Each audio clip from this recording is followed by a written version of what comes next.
Hello hello hello. आज New York से मैं Krishna Gupta, professor of medicine, New York medical college के तौर से मैं फिर से आपके सामने हाजिर हूँ। और आज का हमारा टॉपिक है ट्राइग्लिसराइड का। आपको ध्यान होगा कि पहले हम हाई एलडीएल की बात कर चुके हैं, लो एचडीएल की बात कर चुके हैं। और कोलेस्ट्रॉल की जब आप बात करते हैं तो कोलेस्ट्रॉल के 3 पार्ट्स हैं जो ध्यान रखें आप। एक बात है जो मोस्ट इम्पोर्टेंट, जो एलडीएल, जिसकी बातें हम कर चुके हैं। एचडीएल की बात हम आ चुकी है। अब तीसरा जो पार्ट है इसका वो है ट्राइग्लिसराइड। तो ट्राइग्लिसराइड एक टाइप का फैट है जो आपके ब्लड में घूमता रहता है हर टाइम में। तो तीनों चीज़ों को मिला के, एलडीएल और एचडीएल और ट्राइग्लिसराइड को मिलाकर हम उसको टोटल कोलेस्ट्रॉल बोल देते हैं। ट्राइग्लिसराइड फूड में भी अवेलेबल होता है, फूड के थ्रू भी हम अंदर लेते हैं। और ट्राइग्लिसराइड लीवर भी प्रोड्यूस करता है आपका। तो once again it is very important कि ये ट्राइग्लिसराइड का चक्कर और क्या मामला है, इसके बारे में चलिए आज कुछ बातें करते हैं। तो सबसे पहले ये ध्यान रखें कि ट्राइग्लिसराइड की इम्पोर्टेंस क्यों है, क्योंकि ये भी एक हार्ट की प्रॉब्लम को पैदा करने का एक बहुत बड़ा रीज़न है, हाई ट्राइग्लिसराइड होना। तो इसलिए हमें इसके बारे में कंसर्न होना बहुत ज़रूरी है। अब देखते हैं कि जैसे पहले हम बात कर चुके कि इन सब चीज़ों का ये ध्यान रखना ज़रूरी है कि नॉर्मल लेवल कितना होना चाहिए ब्लड में। तो याद रखें कि 150 से अगर कम है लेवल तब उसको हम नॉर्मल बोलते हैं, और 150 से 300 का जो लेवल है उसको हम हाई बोल देते हैं। 300 से अगर ज़्यादा है ट्राइग्लिसराइड का लेवल आपके ब्लड में, तब वो वेरी हाई का लेवल माना जाएगा। वेरी हाई लेवल है फिर इसका मतलब ट्राइग्लिसराइड का। याद रखें कि जब आप लिपिड प्रोफाइल का टेस्ट कराने जाते हैं लेबोरेटरी में, ब्लड देते हैं, तो ब्लड की रिपोर्ट में ये तीनों आइटम जो हैं, एचडीएल, एलडीएल और ट्राइग्लिसराइड, ये सब के नंबर वो आपको बताते हैं। ये ध्यान रखें कि ट्राइग्लिसराइड क्योंकि खाने से बढ़ जाता है, इसलिए जब भी आप ब्लड टेस्ट कराएं तो ट्राइग्लिसराइड के लिए कम से कम 10 या 12 घंटे का फास्टिंग होना चाहिए। जैसे मान लीजिए कि सुबह अगर आपको 9 बजे ब्लड देना है तो ट्राई करें कि उससे पहले की इवनिंग में 9 बजे के बाद में कुछ भी ना खाएं, यानी कि आपका 12 घंटे का फास्टिंग हो जाए, तब वो ट्राइग्लिसराइड का लेवल ज़्यादा रिलायबल है। अगर मान लिया आपने अभी कुछ खाना खाया और अभी ब्लड टेस्ट करा लिया तो ट्राइग्लिसराइड का लेवल ऑलमोस्ट सर्टेनली हाई आएगा, तो वो रिजल्ट जो है वो आपको कंफ्यूज करेगा। तो प्लीज़ रिमेंबर कि जब भी आप ब्लड टेस्ट कराएं, कोलेस्ट्रॉल का, एलडीएल का, एचडीएल का, एलडीएल और एचडीएल तो इतने ज़्यादा अफेक्टेड नहीं होते खाने से जितना ट्राइग्लिसराइड होता है। तो in any case please remember कि 12 घंटे की फास्टिंग करेंगे तब आपका रिजल्ट ज़्यादा रिलायबल माना जाएगा। तो सुबह आप ब्लड टेस्ट कराते हैं मोस्ट लाइकली, तो शाम को 8-9 बजे के बाद में प्लीज़ कुछ ना खाएं, ताकि आपका रिजल्ट ज़्यादा मीनिंगफुल हो और ज़्यादा रिलायबल माना जा सके। अब देखते हैं कि ये हाई ट्राइग्लिसराइड का कारण क्या है, किन लोगों को हाई ट्राइग्लिसराइड पाया जाता है। सबसे पहले ध्यान रखें कि जो लोग ओबेसिटी के शिकार हैं, जो ज़्यादा हैवी हैं बॉडी उनकी, उनमें अक्सर पाया गया कि उनका ट्राइग्लिसराइड लेवल हाई है। कुछ ऐसे लोग जो डाइट में कार्बोहाइड्रेट और स्टार्च ज़्यादा खाते हैं, शुगर का इंटेक बहुत ज़्यादा है, उन लोगों का भी ट्राइग्लिसराइड हाई पाएगा। तो ये भी एक बहुत इंपॉर्टेंट कारण है। जो लोग एक्सरसाइज नहीं करते हैं, सेडेंट्री लाइफस्टाइल जिसको हम बोलते हैं कि सुस्ती का, लेजीनेस का, जिनको एक्सरसाइज में लगाव नहीं है, फिजिकल एक्सरसाइज उनकी बहुत लिमिटेड है, सारा दिन मान लीजिए कि चेयर पे बैठने का काम है, या कि बिजनेसमैन है वो अपने ऑफिस में, वो अपनी दुकान पे बैठे रहते हैं और ज़्यादा चलना फिरना नहीं करते। ऐसे जो लोग हैं जिनकी एक्सरसाइज लेवल कम है, उनका ट्राइग्लिसराइड लेवल भी अक्सर ज़्यादा पाया गया है।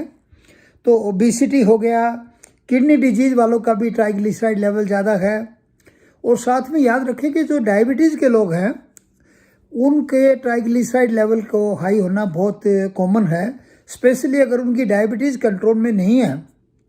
अगर उनकी डायबिटीज़ का कंट्रोल पुअर है तो ऑलमोस्ट सर्टेनली उनका ट्राइग्लिसराइड लेवल ज़्यादा पाएगा। एक और बात ध्यान रखें कि जो लोग हाई अल्कोहल का इंटेक करते हैं, मान लीजिए कि 1 to 2 ड्रिंक को हम तकरीबन नॉर्मल मान लेते हैं, उसको ज़्यादा हाई नहीं मानते हैं। लेकिन जो लोग 3, 4, 5 ड्रिंक डेली पीते हैं उनका ट्राइग्लिसराइड लेवल अक्सर ज़्यादा पाया जाता है, ये ध्यान रखें। तो ये 4-5 जो कारण हैं, सीडेंटरी लाइफस्टाइल होना, ओबेसिटी होना, अल्कोहल का ज़्यादा इस्तेमाल करना, स्टार्च और कार्बोहाइड्रेट और शुगर को ज़्यादा खाना उसमें और डायबिटीज़ का कंट्रोल ना होना, ये 4-5 कॉमन कारण हैं जिनकी वजह से ट्राइग्लिसराइड लेवल अक्सर हाई पाया जाता है लोगों का। अब ये बात आपको फिर से याद दिला दूं मैं कि हाई ट्राइग्लिसराइड के डेंजर हैं। एक टाइम था, थोड़ा कन्फ्यूजन था साइंस में और लोगों में और इवन मेडिकल वर्ल्ड में कि ट्राइग्लिसराइड एक्चुअली इतना इम्पोर्टेंट है या कि नहीं है। लेकिन पिछले 15 सालों में lot of studies have confirm के जो हाई ट्राइग्लिसराइड के लोग हैं उनको हाई चांसेज हैं हार्ट अटैक होने के और हार्ट डिजीज़ होने के।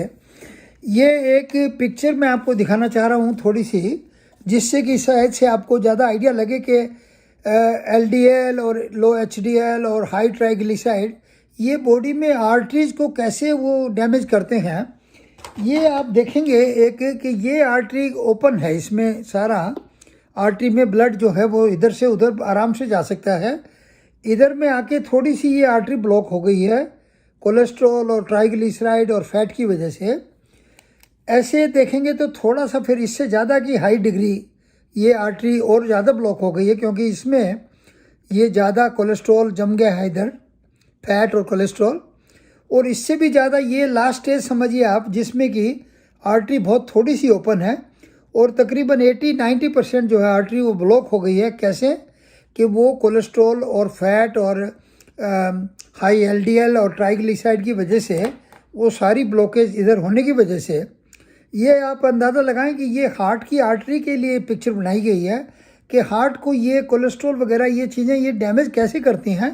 वो तकरीबन इस तरीके से डैमेज करती हैं, पहले ये ओपन होती है हार्ट की आर्टरी, थोड़ी थोड़ी जब हाई कोलेस्ट्रॉल हो गया तो थोड़ी सी इफेक्ट हुई 1-2-3 साल में, फिर 2-3 साल में और भी ख़राब हो गई।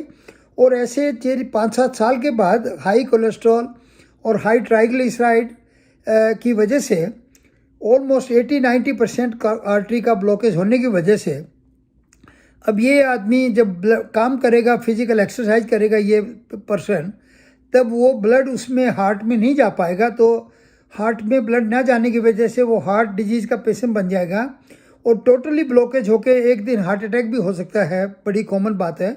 लेकिन ये स्टेजेज हैं, इस तरीके से हार्ट की बीमारी स्टार्ट होती है और ऐसे ऐसे प्रोग्रेस होकर एक दिन ऐसा आता है कि लोग फिर वो पेशेंट बन जाते हैं पूरे हार्ट अटैक के। लेकिन इससे आगे चलते हैं हम लोग कि इसका मतलब ये कि डेंजर जो है वो इन चीज़ों का है। सीधा डेंजर है स्ट्रोक होने का। स्ट्रोक का भी वही कारण है कि ब्लॉकेज हो जाती है, ये जो आर्टरी होती है नेक में वो भी धीरे धीरे ब्लॉक हो जाती है। हार्ट में हार्ट की आर्टरी ब्लॉक हो गई तो हार्ट अटैक हो गया। तो ये जो कारण है ये जानने की ज़रूरत है कि ये होता क्या है कि इसकी वजह से ये सारा ये डैमेज होता है। तो इसलिए हमें ये ध्यान देना कि इस प्रॉब्लम से बचे कैसे। और प्लीज़ ये रिमेंबर रख के ये याद रखें दोबारा से कि सारे वर्ल्ड में आज के दिन heart attack is number 1, heart disease is number 1 as a killer. 50, 60, 70% लोगों की आप देखेंगे कि हार्ट की वजह से डेथ होती है। तो ये हार्ट की प्रॉब्लम को हमें ध्यान देना बहुत ज़रूरी हो जाता है, क्योंकि इसके बगैर प्रॉब्लम का हल निकालना बहुत मुश्किल है। अब आप ये बताएंगे या सोचेंगे कि अगर मान लीजिए ट्राइग्लिसराइड हाई हो गया तो इसको नीचे कैसे लेके आएँ। सबसे पहले बात करते हैं लाइफस्टाइल की चेंजेस की कि लाइफस्टाइल की कुछ चेंजेस अगर आप करेंगे, जो हम बात कर रहे थे कि किस कारणों से ये ट्राइग्लिसराइड बढ़ गया है। स्टार्च की डाइट या कार्बोहाइड्रेट ज़्यादा खाने से, शुगर ज़्यादा लेने से, अल्कोहल ज़्यादा लेने से, फिजिकल एक्सरसाइज ना करने से, वेट बढ़ जाने से, ये जो 4-5-6 कारण थे, या डायबिटीज़ का कंट्रोल ना होने से। क्योंकि अब हमें ये पता है कि ये कारण है ट्राइग्लिसराइड के बढ़ने के, तो नेचुरली इन कारणों को हमें हैंडल करना पड़ेगा एक एक करके। एक्सरसाइज को बढ़ाएं आप। एक्सरसाइज में स्पेशली जो एरोबिक टाइप की एक्सरसाइज है, एरोबिक टाइप की एक्सरसाइज है, जैसे मान लीजिए कि फास्ट अच्छी स्पीड से चलना या कि जॉगिंग करना, दौड़ लगाना, और भी जो ट्रेडमिल की जो एक्सरसाइज है वो भी हम एरोबिक एक्सरसाइज मानते हैं। एरोबिक एक्सरसाइजेज का रोल हार्ट के लिए और कोलेस्ट्रॉल के लिए बेटर माना गया है। तो प्लीज़ एरोबिक एक्सरसाइज पे ध्यान दें, वेट को कंट्रोल करें। बहुत लोग बहुत ज़्यादा एक्टिव हो जाते हैं कि एक ही महीने में उनको लगता है कि 5, 7, 10 किलो वज़न कम करेंगे। ऐसा करने से वो सक्सेसफुल नहीं हो पाते हैं। प्लीज़ रिमेंबर कि ये स्लो प्रोसेस है, धीरे धीरे आप वेट को कंट्रोल करें ताकि वो जो लॉस किया था वो वापस ना आए। तो वेट लॉस करना ज़रूरी है, डायबिटीज़ का कंट्रोल करना बहुत ज़रूरी है, डाइट को चेंज करें। अगर ज़्यादा अल्कोहल ले रहे हैं तो उसको अल्कोहल का लेवल को भी कम करें। Limit your drink to maybe 1 और 2 ड्रिंक्स ए डे। 2 ड्रिंक से ज़्यादा अगर आप पिएंगे तो ट्राइग्लिसराइड के नीचे आने का कारण कम लगता है। ये कुछ चीज़ें करेंगे तो आपको लगेगा कि ट्राइग्लिसराइड का लेवल कम आ रहा है धीरे धीरे।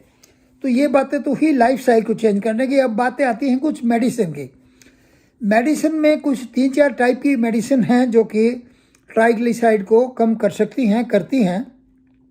सबसे पहले हम यूज़ करते हैं बहुत बार फिश ऑयल के कैप्सूल होते हैं, या जो लोग ज़्यादा फिश खाते हैं उनका ट्राइग्लिसराइड लेवल लोअर पाया गया है। और रिसेंटली एक फिश की टाइप की एक मेडिसिन निकली हुई है जो कि जिसका नाम है वासेपा, VASEPA, वासेपा इसका नाम है। इसे आप इंटरनेट पे चेक करेंगे या अपने डॉक्टर से बात करेंगे तो वो बताएंगे कि ये क्या मेडिसिन है। काफ़ी नया इस्तेमाल किया गया पिछले 2-3 सालों में वासेपा का। ये ट्राइग्लिसराइड को लोअर करने में हेल्पफुल पाई गई है।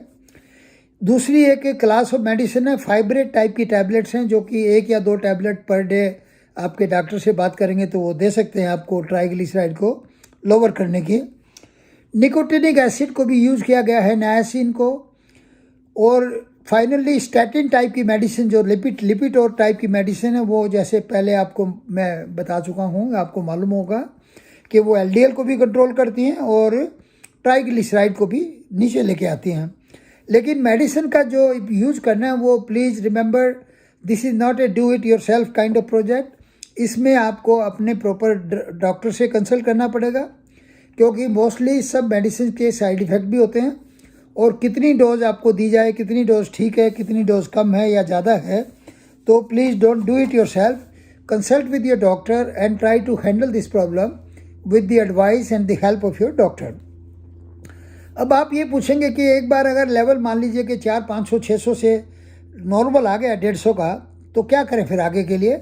आगे के लिए क्योंकि टेंडेंसी है कि ट्राइग्लिसराइड लेवल फिर से ऊपर जा सकता है, तो प्लीज़ रिमेंबर कि एवरी 3, 4, 5 मंथ्स में ब्लड टेस्ट कराएं, देखें कि आपका triglyceride level with in normal range है, यानी कि 150 से कम है। और अगर बढ़ने के चांसेस हैं, बढ़ने के रिस्क है, तो नेचुरली जो लाइफस्टाइल की बातें हैं वो तो प्लीज़ रिमेंबर वो तो अप्लाई होंगी हर टाइम के लिए। लेकिन मेडिसिन का यूज शायद से ज़रूरत नहीं पड़ेगी अगर विद इन नॉर्मल लिमिट है नंबर आपका। तो please consult with your doctor, consult with your regular doctor, personal physician और a cardiologist, because this is a very important topic. और मेक श्योर कि हाई ट्राइग्लिसराइड आपकी लाइफ में बहुत भारी रिस्क बनकर हार्ट अटैक का पेशेंट ना बना दे आपके, क्योंकि please remember health is wealth, very very important. Because अगर आप हेल्दी नहीं हैं तो आपके वेल्थ की वैल्यू भी आपको लगेगी कोई वैल्यू नहीं है, because finally health is the most important thing in your life.